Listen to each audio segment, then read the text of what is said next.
Welcome back, everybody. This is the Sunday Roast, and we've got two special guests, Richard Hewison, and we've got Gary Stevenson.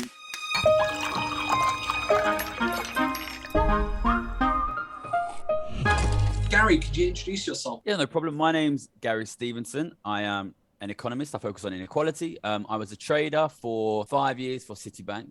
In 2011, I was Citibank's most profitable trader in the world. I did that by basically betting that the economy would never recover from the 2008 crisis. So I've consistently made a lot of money by betting that the economy will get worse and worse forever. And now I'm trying to do something about stopping that from happening. I've got a YouTube channel called Gary's Economics, where I basically explain to people why inequality is so bad for the economy, for ordinary people, for their lives, what inequality is, and why it's so important we do something about it. So if you get some time, check it out, Gary's Economics. Thanks for having me on. And Richard, thank you for being on. Thank you for inviting me. Hi, guys. My name's Richard Hewison. I'm the leader of the Rejoin EU party. I'm not sure I would claim to be an economic specialist, but it's disappointing how many times the arguments about Brexit boil down to economics. And no matter how many times we say there's more to it than just economics, obviously the impact of Brexit on people's day-to-day living is the most visible problem that we see, which is why obviously tonight we're going to be discussing that. And Max, would you like to just introduce yourself to anyone who might be new to the channel?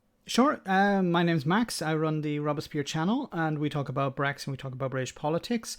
And I focus mainly on how corruption is poisoning everything it touches in politics. And Alex, of course. I'm Alex, also known as Political X. I run a YouTube channel. I'm an author and historian, and I also follow economics. And it's interesting to see how a lot of things go around in history and people don't learn from those mistakes. Speaking of which, cost of living crisis. Gary, can you give us your opinion on the cost of living crisis? We'd love to know where you think it's come from. Okay, so my background, as I said, is I look a lot at inequality, and I make money by understanding how inequality will affect the economy. And I think economists tend to miss this. So at the beginning of COVID in 2020, straight away I wanted to know, what is COVID going to do to inequality? It was actually quite interesting, right? Because COVID was like quite an interesting economic experiment of what if the government just gives out the money to everybody who's not making money, basically, and essentially prints the money. We knew that the government was going to pour a huge amount of money in. It ended up being £450 billion. I think it's important to stop and just think a little bit about how much that is, because I know when we hear massive numbers, we just think that's a massive number. £450 billion is not just a massive number. It's a truly, truly enormous number. It's £10,000 for every single adult in the country. So it's about a third of the whole GDP of the country, right? And that amount of money was printed and given out during COVID. So when that happens, I think it's very, very important that you stop and ask the question, who's going to end up with that money? And that is a very interesting question, because the answer is quite counterintuitive, right? I think the first thing we think is, okay, well, that went to, for example, furloughed workers. Furloughed workers are often low-paid workers. Often it's poorer people in society. So you're thinking, okay, this should be good for inequality because the government is giving money to poorer people. But if you actually look at the situation of those furloughed workers, they're not richer, right? They're getting money from the government, but they're not getting their wages. And in fact, what they're getting is less than what they were getting before.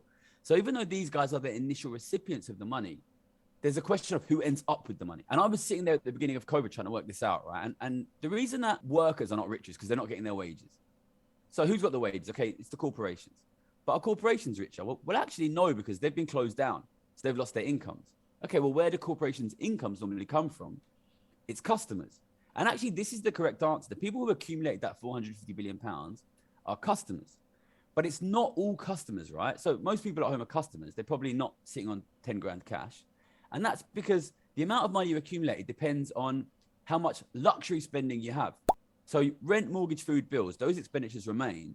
The kind of expenditures which stopped were basically luxury, non-essential, what economists call discretionary spend. So people accumulated cash during COVID, which ultimately came from the government, basically exactly proportional to their usual discretionary or luxury spend. So who has the most luxury spend? Well, it's rich people. So basically money was accumulated pretty much exactly proportionally to how rich you were. So during COVID, there was this massive, truly enormous transfer of cash channeling through poor people, but ultimately ending up with the richest people in society. And that amount of money was so huge that it was inevitable that after COVID, we wouldn't go back to business as usual, because £450 billion has been transferred from the government to the rich. And to give a sense of how much money that is, the total amount of money which the government is now offering to support people in the cost of living crisis is £15 billion, which is about £300 per adult in the country, and is 30 times less than the amount of money that has gone from the government to the rich. It's truly enormous. It's truly enormous. And I think the thing which people need to realize is that money is still there. Rich people have an absolutely ungodly amount of money now, far more than they had 3 years ago. And, if I was to ask you, what do you think would happen if we printed, if it's £10,000 per person, but if it's all gone to the top 10%, that means the average person in the top 10% has made £100,000 cash per person. And if I was to ask you, what do you think would happen if we printed out £100,000 cash for every single person in the top 10% of the country and gave it out? If you stop and thought about that, you would say, well, that will probably cause a crisis of inequality, of cost of living for ordinary people, and of inflation. I would encourage people, if they get time, to go and look at the first video on my channel, which was from June 2020, where I predicted those things would happen, and read the articles that I wrote at the beginning of COVID. So if you ask me, what we are seeing now is the inevitable consequence of the transfer of a truly ungodly amount of cash from the government to the rich. And those rich people have that cash. If the rich get much richer in a time when the economy is not growing, then you got poorer. But if the way that happens is money going to the rich, you don't see that happening. But what you see is the prices going up. So if you ask me, we're seeing a crisis of inflation, which is caused by an enormous increase in inequality. And all the statistics support that. And that inequality is manifesting for ordinary people as higher prices in the shops and higher house prices and stock prices. So essentially, what you're really saying is we need to get back Robin Hood. Robin Hood with his band of men.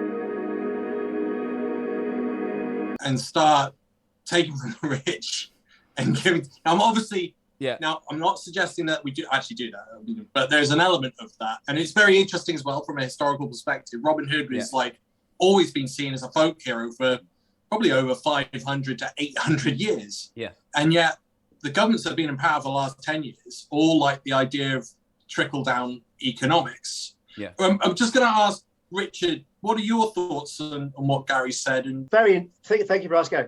I think that was such an excellent analysis of how we've got here by Gary there. I didn't disagree with a single thing there. I guess my perspective is, where are we going to go now? Now, I think we have a population that is uniquely ill-equipped to deal with inflation. Most people of a younger generation aren't used to inflation.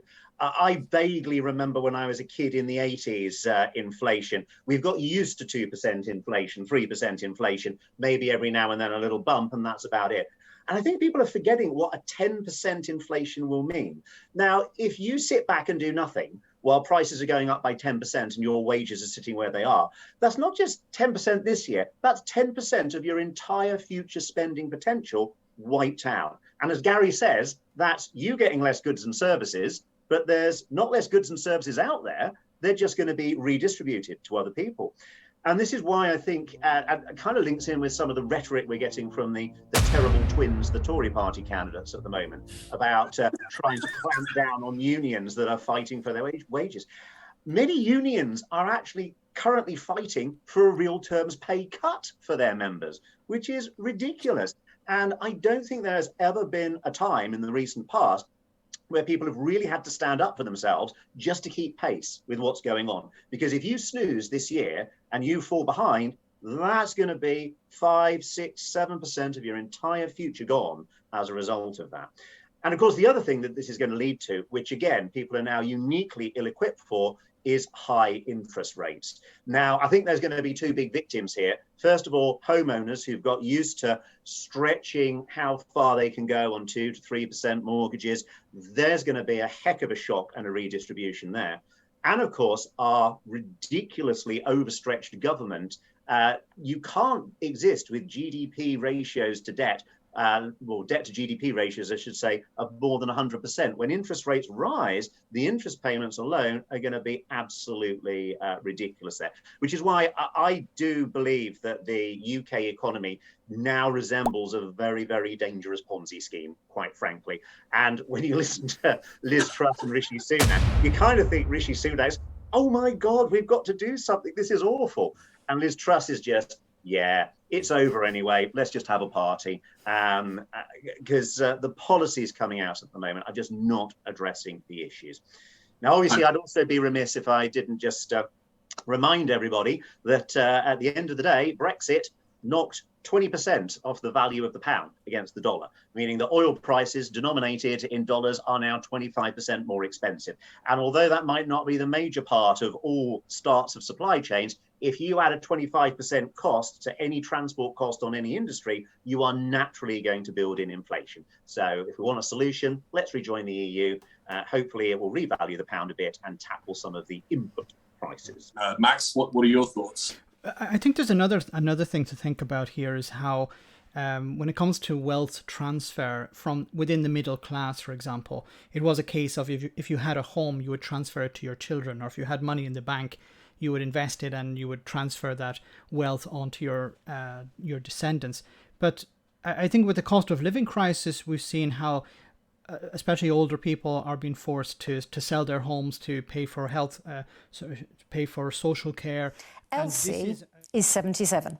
She's a widow and she's a pensioner who lives in a council house. She receives a pension of £170 a week. Her energy bills have gone from £17 a month to £85 a month. Yeah.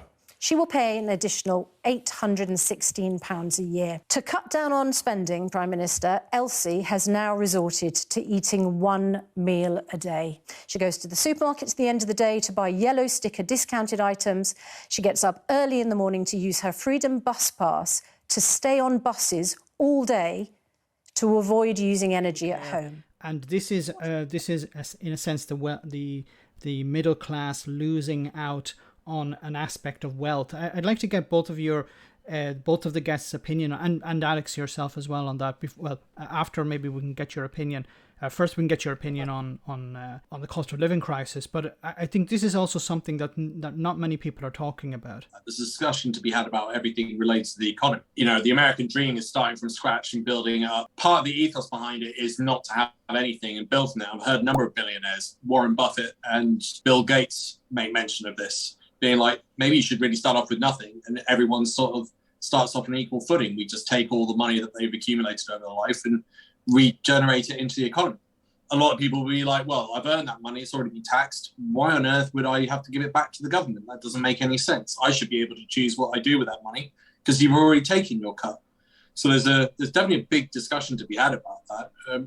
Richard, what are your thoughts on inheritance tax? It's a very interesting question, isn't it?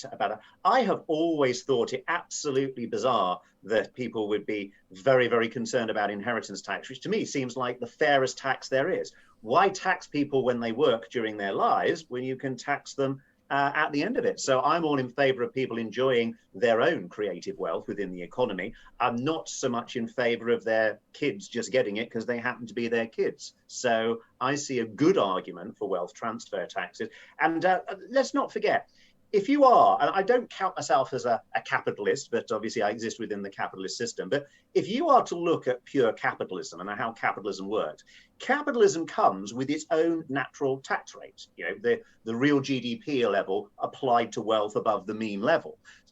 Capitalism itself abhors tax on income. It abhors punishing people for going to work, and it would be all in favour of trying to take money off the accumulated wealth as it's transferred over. So in a nutshell, wealth transfer taxes, I think, are the way forward. Wealth taxes themselves, again, also the way forward as well. Income taxes, corporation taxes, less so.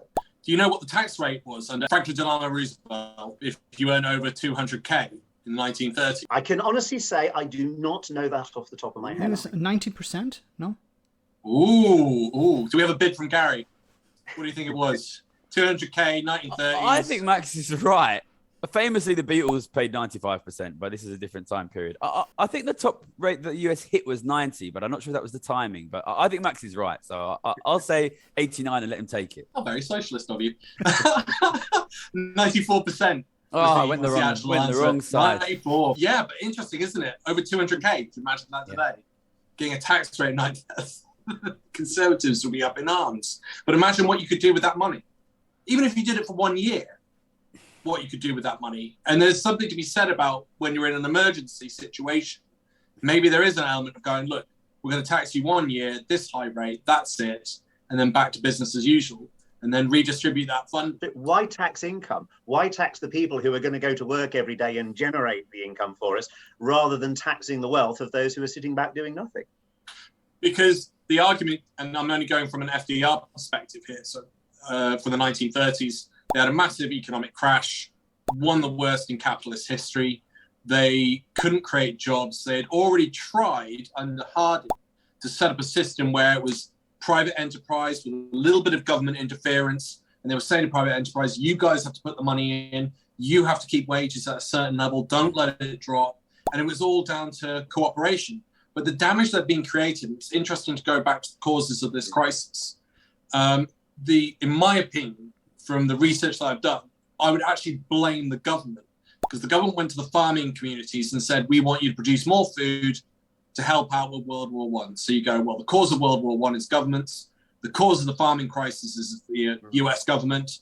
They've then gone to private enterprise and said, can you get us out of this? These are a few ideas. It wasn't good enough. Right, so government's going to have to step in and redistribute that wealth for a short period of time by creating jobs for low-level income.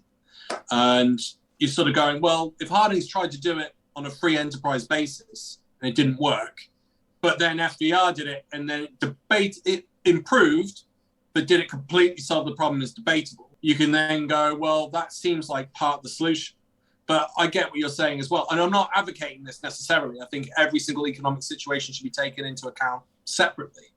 But on that particular occasion, we can say there was improvement. It didn't solve it. And it did have an attempt to try and just say, look, free enterprise, you try and solve this. And they couldn't. It was too big a problem. I'd say with quantitative easing, which I've heard Gary talk about on a few occasions in his videos. And I think you and I, Richard, have talked about it on a few occasions, being like, this has caused poverty. So like, for example, an average person's income over a lifetime is 2 million for the average person. Well, if you've just printed off 450 billion, that's going to wipe out the worth and the value of that 2 million that you're meant to earn over your lifetime. And it's going to mean that it's actually worthless. So then you're going, well, that's a government problem that they've created. So the only solution is to have the government once again interfere, because I don't think private enterprise can solve this on its own, especially with the restrictions that we've got on. Feel like I've been going on too long. Gary? I've said what I think is the cause of the problem. And which is that, you know, the transfer of a truly enormous amount of money to rich people. And, you know, some people might disagree with that, and we can talk about whether that's really the cause. But that has happened. I don't think it's arguable that has happened. You know, if you believe that the problem has been caused by the transfer of a huge amount of cash to the richest people in society, if you're serious about solving that problem, realistically, you have to look at how can we take a huge amount of cash from the richest in society. You know, if we were to tax the richest people in our society enough to make them only as rich as they were 3 years ago, we could increase our support for struggling families in the cost of living crisis by 3,000%. Wow. We gave £450 billion to the richest in society, and now we're supporting families who can't turn their heating on with £15 billion, 30 times less. So all you would be doing is making the richest people in this country as rich as they were 3 years ago, and you could support struggling families who in many cases can't feed their kids 30 times more than you are. And this is why I'm very pessimistic about the future of this country, but not even really this country, because it's happening in a lot of places. Yes. We caused a £450 billion problem, and we are trying to fix it with £15 billion solutions. Nobody is grasping the scale of this. Not even close. No. Can I ask, why aren't we hearing more from the likes of the Labour Party about this? This is fundamental. You can't fix a lot of the problems unless we actually realise what has happened here. And I'm not hearing anything from the Labour Party. We're not going to talk about Brexit, but we're just talking about this issue here. This massive amount of wealth that has been transferred to people who already had a lot of money, and now there's a real reason to take that money back. As you said, making people, you know, taking money from them, putting them into a position where they were as rich as 3 years ago. We're talking about people who have unbelievable amounts of money. Why aren't the Labour Party and other parties on the left maybe pushing this? Well, I think, Max, Keir Starmer made, I don't know if everyone saw just as we came onto air, the breaking news. Keir Starmer's made his position very clear. The one minister who went out to support the people striking to get more pay was sacked from the Labour front bench for supporting strikes. And I think that tells us exactly what we need to know. Labour do not think they need to bother with working class people because they don't think they've got anywhere else to go. So they're going to focus their fire on trying to keep their red wall voters back. And I don't think they need to address this particular issue. And if they do get elected, and let's be frank, it's going to be a race to the bottom if Liz Truss becomes the next Tory leader, and it will be by default. And they will inherit a horrendous situation they're then going to have to develop policy on. And I'm hearing so many people online on services like Twitter talking about how they're voting for Keir Starmer because they believe he's going to do something totally different from what he says. I don't normally say many good things about Keir Starmer, but one thing I will say, I do think he's an honest person.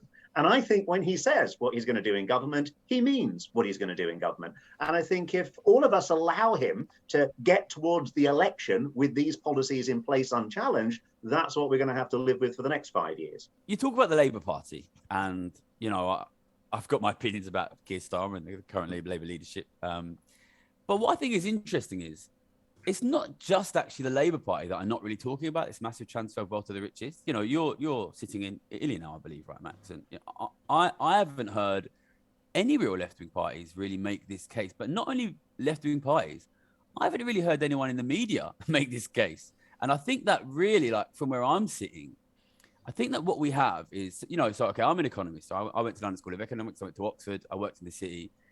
What I see when I look at economics broadly is a subject which has very, very poor class diversity, is not really populated by many people who are actually being hurt by this. They're all doing fine, thanks, mate. And they've been wrong about everything for 15 years, and they never get spanked for it. You know, so really, I came out 2 years ago and I said, we're going to see a cost of living crisis, a crisis of inflation, a crisis of inequality. At the same time, Larry Elliott, who is chief economics editor of The Guardian, put out an article saying there's going to be a collapse in house prices. Okay, where's the punishment for Larry Elliott? No punishment. And, you know, when I worked in the city, you know, very quickly I became famous in the city because I was the guy whose predictions were right. But in journalism, in politics, that doesn't matter. So what you end up with, you know, if you have a system in economics that does not reward people being right and does not punish being wrong, then first of all, you will have no social mobility because people like me who are good at being right but don't have any social capital will have no way to get to the top. And you will end up with a posh boys club of people who are constantly wrong and no one ever notices. So really, I think the problem is deeper, right? Because we gave out £450 billion.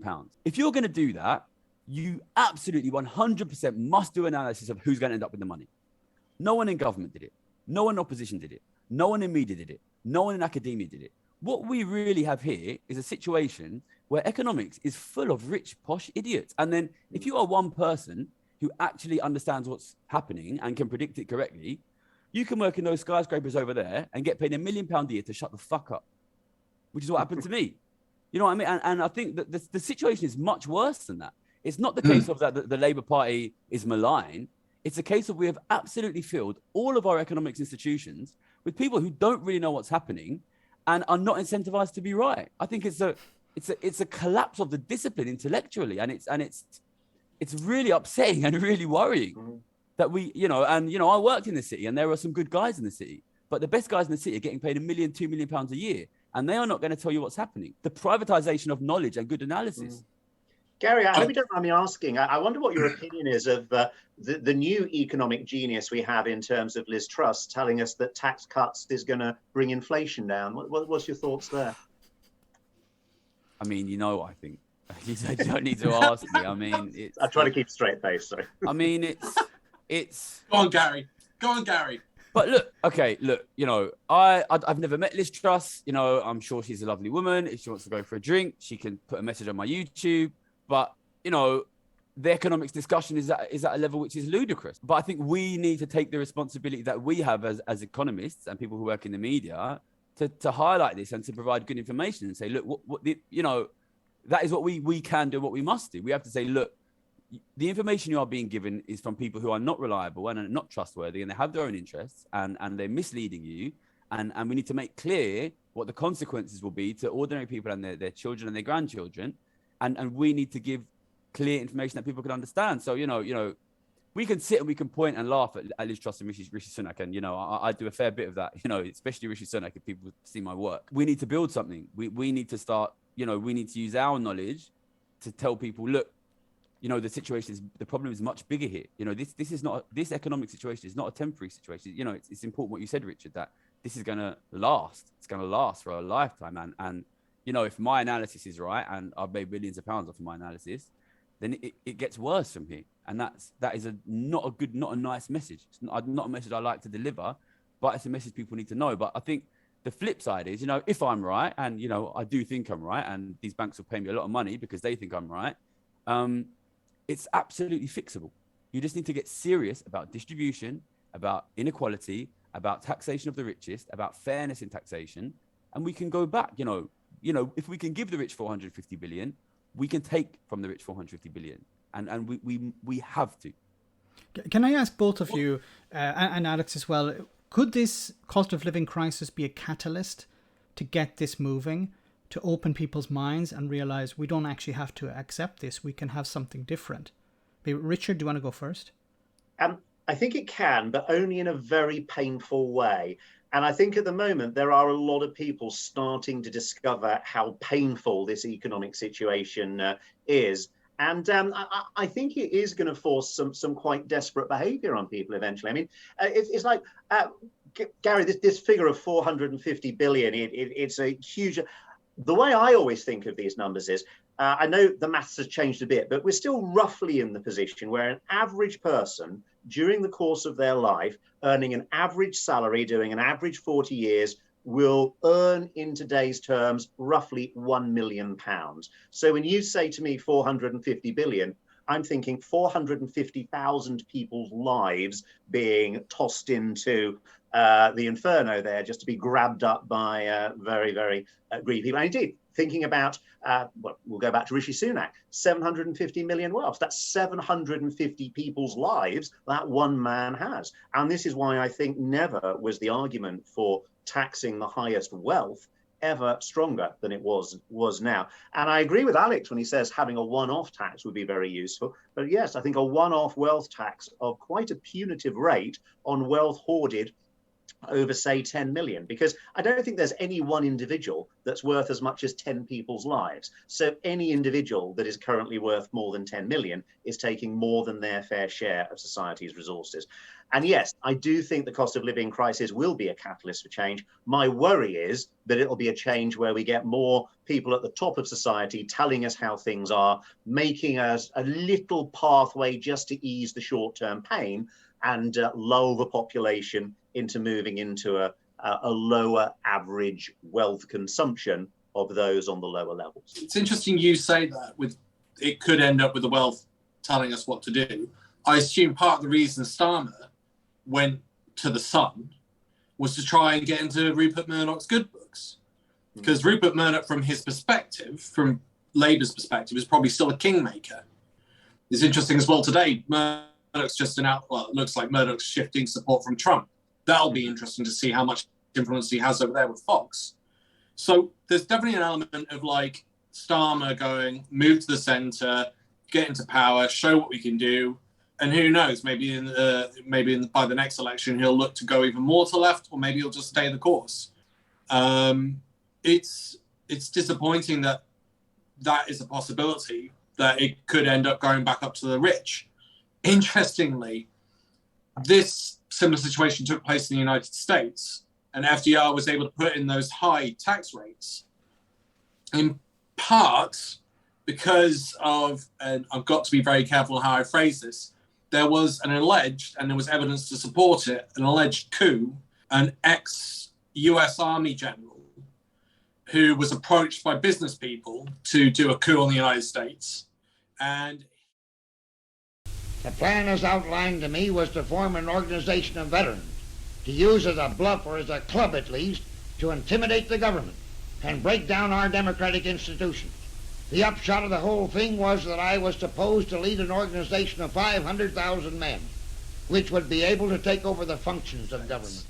And he then went to the government and said, I've been approached by the business groups to do an attempt to a coup on the United States. The problem I see is that, again, looking from a historical perspective, these things have happened in the past, and eventually you'll have a bit of pressure put on these large business groups. What you don't have is it's sustained. So the thing that governments always want to do is try and reduce tax, especially if you're a Republican or if you're a conservative Tory.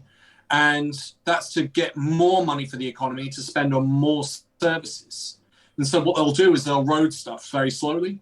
If you look at America and the crashes, after Roosevelt implemented a lot of his strategies to reduce spending from banks, this changed over time, especially when you had Republican parties coming in and then going, right, we want less regulation because that'll free up our markets and that'll make us have more profits and you'll get more tax and you can go, look at the balanced budget we've done, look at the great work we've done. And I think there's an interesting problem within that. It's the system itself that eventually encourages people to increase their greed, but it's also within corporations and banks, because if you're on a board of directors, your number one goal is to show how great you are, and you do that by showing off, I've made this amount of profit. Look, last year that bloke only made, or woman, made 70 billion. This year I made 75, and that's because we got stuff deregulated and I made more profit. The entire system is geared towards profit. I want to say greed, but I think that's not fair. I think it's geared towards profit. And I think there's a problem within the system that is where you get that balance between capitalism and socialism. But then you've got a bigger question of, is capitalism out of date? Like if you've got hyper productivity, which again, Richard, you and I have talked about, like, and I'll give an example.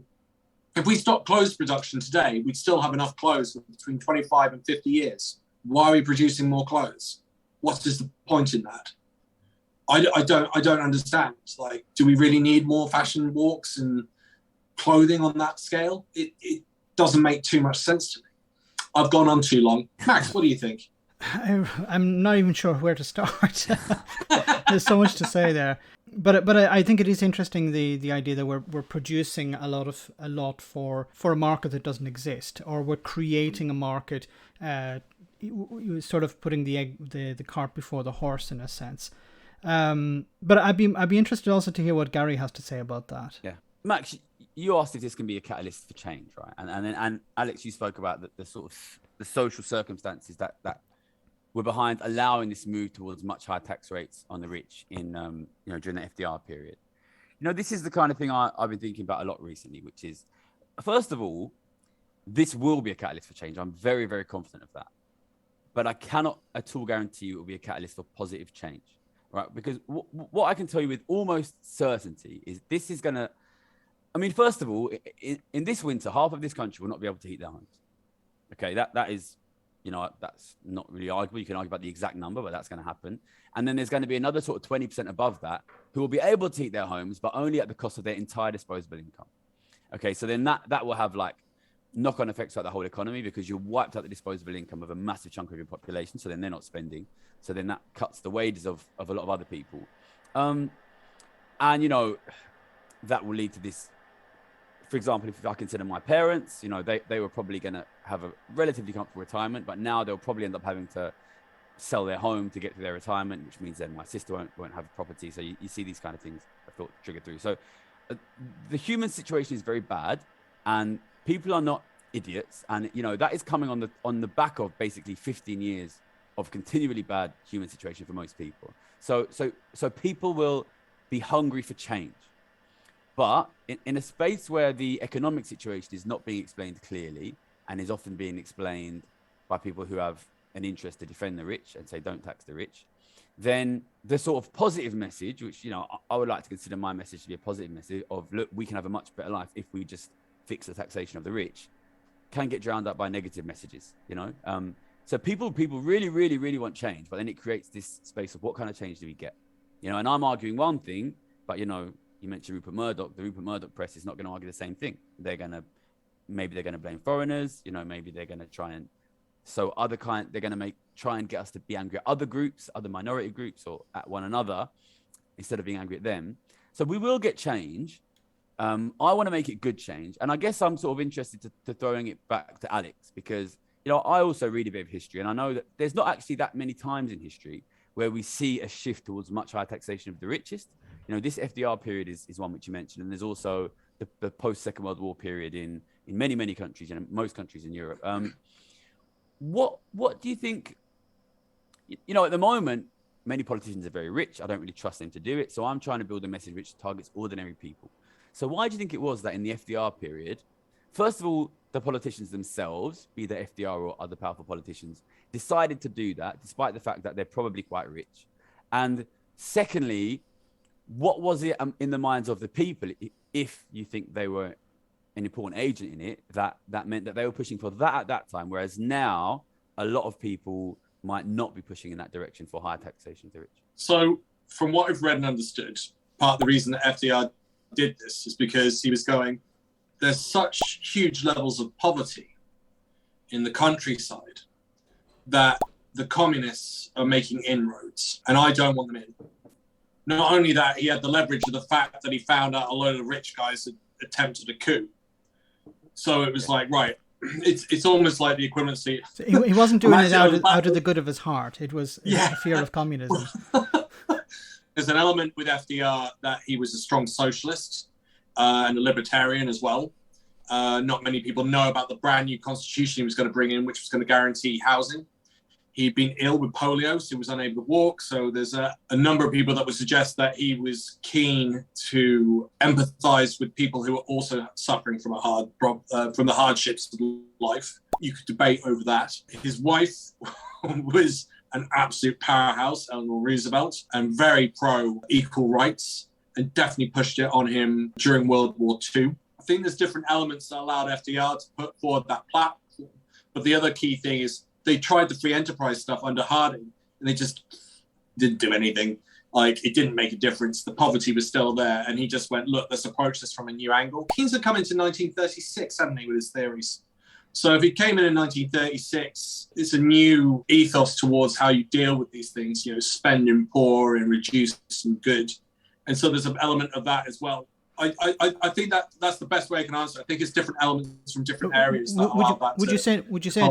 Would you guys say there's a big difference today is that we have a right-wing media convincing ordinary people that it's actually better if the rich earn more money, it will eventually trickle down, or that if you are rich, it means it's because you have done that hard work, and there is this idea that if you're poor, it's really your own fault.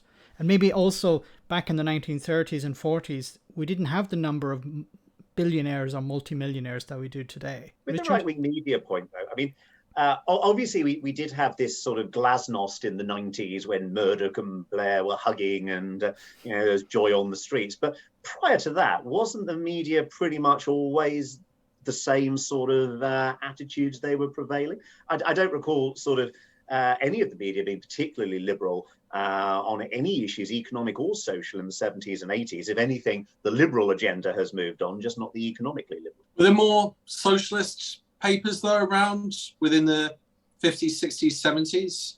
Is that not a possibility, especially up north? I wonder if that had any influence on anything. But I always felt it was socialist with a nationalist element, especially up north. I don't know what your thoughts are on that, Richard. I think you might be right. I mean, one of the things I was interested in what you were saying with I wasn't really familiar with the FDR period and the 90% tax and the revolution, but it did remind me we had a very similar period in the 70s in the UK, because obviously we had Dennis Healey with his let's squeeze the rich till their pips squeak. We had the 90% tax rate. And of course, we had the rumoured coup, which Harold Wilson was famously utterly paranoid about as well. Wilson believed he'd been the victim of a conspiracy, and he had a highly unusual proposal for them. Business groups and other anti-democratic agencies, these people are putting our whole idea of democracy at risk. What might have turned out to be the reason for the resignation might lie somewhere in what he was saying and what was gradually unfolding. It was mind-blowing stuff, I mean, by any standards. Our democracy needs protecting. would you be interested, if you're a journalist, what else would you be aiming for? So maybe there is a link that the politicians do think, at the end of the day, it's not just their greed, that they can only keep social stability if they keep tax at a low level. Maybe that's what makes them so timid. Yeah, that's a really good point. Yeah, there was rumour, wasn't there? Because the army turned up at one of the airports and no one could fathom as to why the army had turned up. Was it Gatwick or Heathrow? They turned up in force and everyone was like, there's no bomb threat. Why are you here? And also, it's not the army's responsibility to deal with bomb threats. So why have you turned up at the airport? Just happened to be coincidentally at the same. I was a bit young to remember, but definitely before my time. Can I just ask Gary another question? You said earlier on that you're very pessimistic about the future. Is there anything to be optimistic about? When I say I'm pessimistic about the future, that is from a purely economic perspective. I think in the absence of any sort of significant change in the way we're managing the economy, I think things are going to get much, much worse for ordinary people. The way the politics is sitting at the moment, at least in this country, probably in some other countries as well, that happens in a kind of a generational way because the Conservatives will protect the elderly to some extent, which means their pain will fall on their kids and their grandkids. And what you will see is just like big generational falls in living standards. And I think if anybody's really willing to sort of step back and look honestly at what's happening, I think it's becoming pretty clear now that my generation, and I'm 35 now, a generation younger than me, are really in many cases going to be significantly poorer than their parents in a lot of ways. But that's just the economics, okay? That is if we change nothing. But it is up to us as a society, whether we change nothing or not. I quit a very well-paid job to do this, and I didn't do that just to waste my time. I did that because I think that this problem is fixable. From a technical perspective, it is fixable. I think you just need to deal with your taxation policy such that the very rich pay much more. I think that's something that we can do. I think that the actual challenge is the political challenge, which is getting enough people to agree to that. In that case, I think the media and the fact that very, very rich people own a lot of media is a big problem. I think the fact that very rich people donate a lot of money to political parties or, increasingly are members of political parties, there's a realistic chance we have an extremely wealthy prime minister coming in soon. These are our challenges, is that the rich don't want that to happen. Increasingly now, we are talking about a situation where it's no longer just the bottom 20, 30% struggling. There's a big jump forward now. It's going to become 50% this year. And I think in 3 or 4 years, you're going to see it become 60, 70%.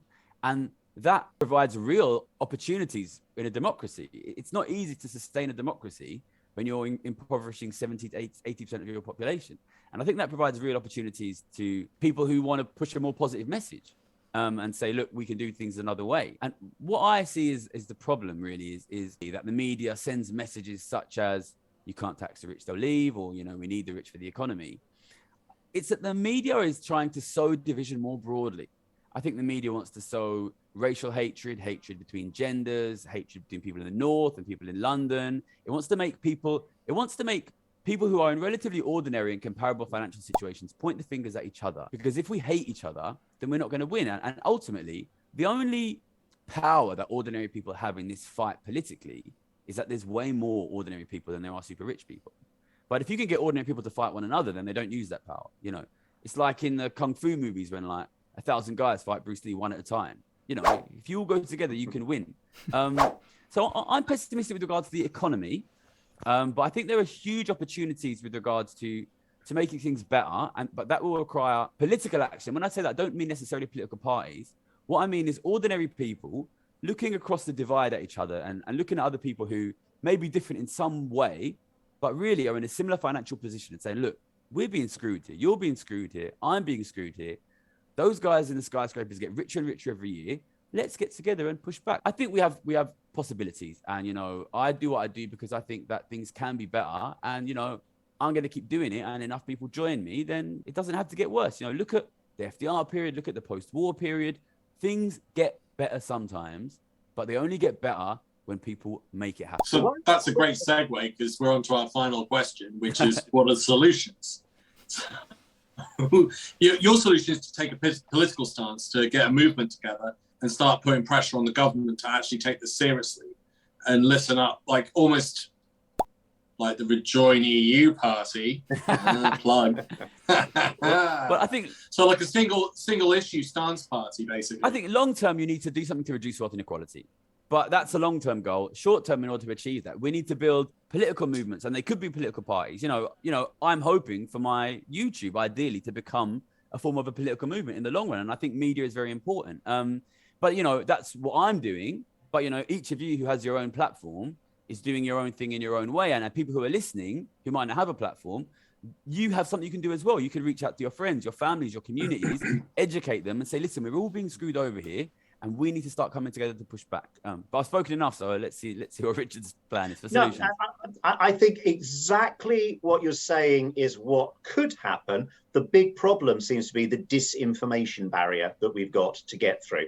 And one of the problems I find when debating with people is these days people don't weigh up an argument. It's almost like they just need what they consider a reasonable doubt. And the effort of the media to provide balanced coverage, let's talk about something not to do with Brexit, climate change, for example. The idea that the BBC can have 10 experts on climate change there, and then, you know, Bert and Marge from Cleethorpes who just don't think it's really true, and they balance that as a reasonable argument, it allows ordinary consumers of news to say, well, there's a reasonable doubt. I'm confused. And thinking back to the Brexit debate, the number of people I know who I consider very educated who said, well, I'm sorry, I just couldn't vote because when I heard both of the sides of the arguments, I just didn't know which side to take. I think the people in this country have had enough of experts this side had lies on a bus and we knew it. The other side didn't. And this seems to be a big problem with our current society. And going back to the analogy of the Second World War, and the post-Second World War period, I do think there is a lot to be said for the fact, and I hope this never happens again, but we had an entire generation of 20-somethings that were traumatized by the vile experiences they'd seen. Traumatized beyond all reasonable things that you'd expect people to do. And I think most of that generation tried to make sure their kids never went through the same thing, which is why they fought for them. I think the problem is those kids, which of course were my parents' generation, they then grew up knowing about the Second World War, but, you know, something that happened to their parents. They had a comfortable life. Then along comes my generation after, you know, being mollycoddled, being protected from everything, and everything should fall on our laps. And now people in my generation are getting quite old. We're thinking, well, you know, why should our kids have things? I still want all these things as well. And so I think there's a fundamentally different attitude at play amongst the sort of senior generation. We have lost those people at the top of our society that know what real trauma and inequality is. And so new real trauma and inequality is creeping in at the bottom end as a result. And I don't know how we're going to break through the information barrier to tackle that myself. What we're doing here. Absolutely. I think it's part of it. I think it's part of it. I think it's an important part of it. Like building a community, getting people together, putting ideas forward, even if we don't agree. At least it's like putting it out there and throwing out these ideas. Max, what would you do if you could put in 2 economic policies today? I appreciate you're in Italy, but what would you do? Well, first of all, a UBI. So anyone who's not familiar with a UBI, a universal basic income, what we do is we take money from the rich. There are different ways we can take that, and we provide basic income, something like £1,000 a month to every citizen from the age of 18 up. It's not means tested. It's not. There isn't a check on how you use the money. It's just money goes directly into your bank account. And what do people do with that money? You know, during cost of living crisis, they will use it to prop themselves up. But after that, they will spend it in their local economy. They'll go to get the car repaired. They'll go out for a meal. They'll support their local club. They'll spend money in the local economy. And instead of giving it to people who won't spend it, like what's happened during COVID, giving this money to people who just put it in bank accounts or in offshore accounts, even worse. That would be one economic policy. And the other, of course, is we have to have a fairer tax system. It's unbelievable that ordinary people can't get around these tax rules. But if you have a lot of money, you can afford a very expensive accountant who can spend a huge amount of time looking at ways for you to avoid paying tax or getting around ways of paying tax. And that's not acceptable. And there are so many loopholes that are being taken advantage of. We need to close that off. Alex, what do you think? I totally agree. I'm pretty sure from my research, I could set up a company and a bank in Antigua with the right amount of money, and then use that bank and that money to purchase properties and companies within the UK. And then it's all hidden. If you've got the right amount of money, it's not difficult to do. And we're finding out that, shock, all the rich people in government have been doing exactly that, so they can all avoid paying tax. It is a funny thing we've literally given the power to the people that are the richest to make decisions on what happens to our money. And it is our money, because we're all chipping in, we're all paying VAT, we're all purchasing stuff, we're all putting down mortgages, we're all going to the banks, we're all using the land, although obviously you might query the land because it could technically belong to the Queen. I think those policies could work. I know UBI is being rolled out, I think in Wales and Scotland. I don't think it's being tested in England, shock.